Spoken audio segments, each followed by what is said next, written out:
Glyos. It's a universal peg and socket system letting independent toy producers create fun and inventive figures with totally interchangeable parts. This week, I'm going to tell you about some of my favorite producers of these toys.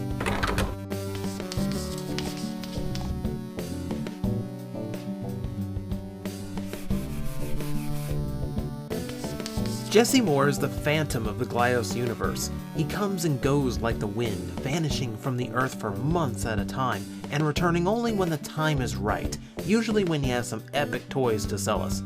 That just makes his creation all the more fitting. Meet Callgrim, something of the anti-hero of the Glyos universe. Look at this mercenary, the skull head and red eyes, the twin guns, the skeletal molding. Everything about this guy is made to be pure badass. To begin with, he's a bit taller than your standard Glyos traveler, roughly 3.5 inches. I get the impression it's intentional, so he looks tougher than your usual Phaeton. In most ways, he's designed to be more over the top, with a heavy paint washing all over and the larger part count, with limbs broken into more parts than the norm, creating 28 pieces in total. The basic figure is packing 14 points of meaningful articulation, all swivels of various directions, of course. This gives him a decent range of poses to get into, which is good for a gun-toting bounty hunter. Now, he does have a balance issue thanks to the backpack and the permanent knee bend. You'll have to either keep the backpack off or keep his guns in his hands to counterbalance. Not that he looks like the type that would put down his guns anyway. As if the standard style of Callgrim isn't cool enough, Jesse loves to push his toys' designs limits with lavish paint jobs from time to time. Here's the DRT version of Callgrim with its Grim Reaper bike and his rival, Ryak, on a warp bike of his own. And no, I don't have one of those awesome bikes to show you in this review. How I wish I did! Great design isn't limited to deco options though. There's the warp gear. These are sold separately if you want extra parts, but figures come with one matching their colors as well. Yes, obviously it contains some alternate heads, letting you turn a Callgrim into the Order, or another creature or two we'll see later.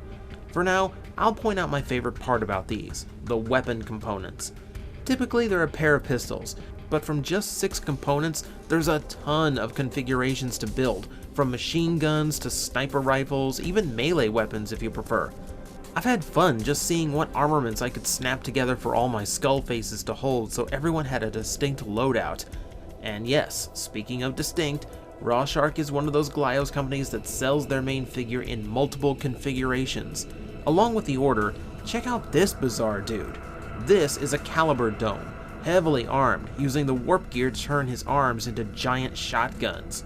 There's also Warp Dome Terramite, using an extra set of warp gear for this squat bot that looks like he's hiking. This isn't the exact configuration, and definitely not its normal colors, but it's an inventive use of parts I wanted to show off. I like all of these in their own unique ways, and it adds some nice variety to Callgrim's offerings. But none of it compares to the Hollow. Completely integrating the warp gear's weapon parts, this is one of the creepier things I've seen constructed from Glyos, and also one of the most creative. Looking at the two side by side, in any other action figure line, you'd swear they were totally different molds. That is the power of Glyos, and it is amazing. Now, something you have to understand, Jesse is a madman. Of all the things I've seen from Glyos companies, Callgrims keep coming up the strangest. Take this Japanese vinyl for instance by Real X-Head. It's hand-pulled, meaning human hands poured the plastic and removed the parts from the mold. No machines, just pliers. That is hardcore old school. But keeping to proper Glyos, I present Exhibit B, Callgrim Fragarian. The man took his badass skullface space biker and painted him into strawberry shortcake. I am so not kidding. And then there's the part I cannot in any way demonstrate through a video. Scented plastic. Go to your fridge, find a strawberry, slice it open, take a whiff, because that's the only way to complete this review. Actually, it's more artificial than that, so a scratch and sniff sticker might be better. But still, it's amazing he went to this length to give such a strong homage to a character who couldn't be more different than his own. It's bizarre, it's hysterical. and it's kind of awesome. But again, he gets crazier. Meet Jumbo Callgrim. How jumbo? This jumbo! This thing is a massive 14 inches of towering vinyl amazingness. This is so far over the top, even the largest Onel vinyls don't come close to this supersized skull man. And it's proper upscale, same parts, just in hollow vinyl. All the same articulation, all the same building ability. Actually, scratch that. There's actually an extra component.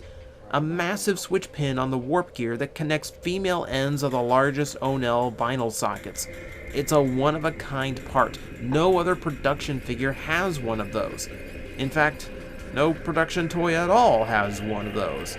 What you're looking at is a test run, which is why it's in this unmistakable powder blue prototype coloring.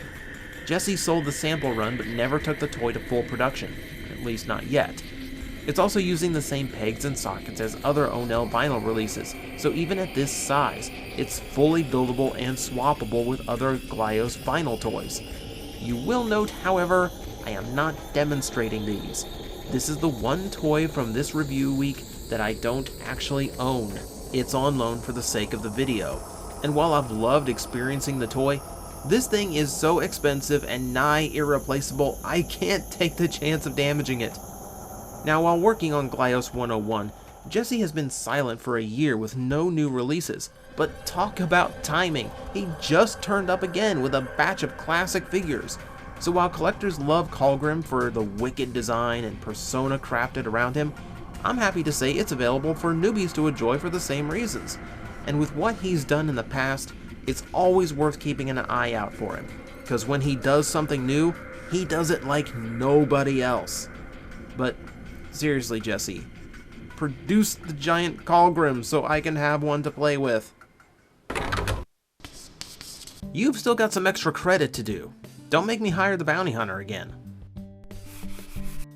If you've looked at the different stores and galleries out there for Glyos toys, you'll find a lot of toys using the same color scheme, sometimes right down to what colors are called. This is, of course, intentional. There's a lot of reasons why it happens, from intentional planning to just liking the colors someone else used. It trickles down from Onel designs, of course it does. The primary reason for this is cross-compatibility. Since all Glyos parts use the same pegs and sockets regardless of size, almost any part can connect to any other, regardless of the company that made the toy. Since it's all made in the same facility, not only does that keep the pegs and sockets consistent, it also makes sure the color schemes are identical, so a fan of one color can go to different groups and get their toys in the identical shade for more parts for their builds. Kinda clever marketing, I think.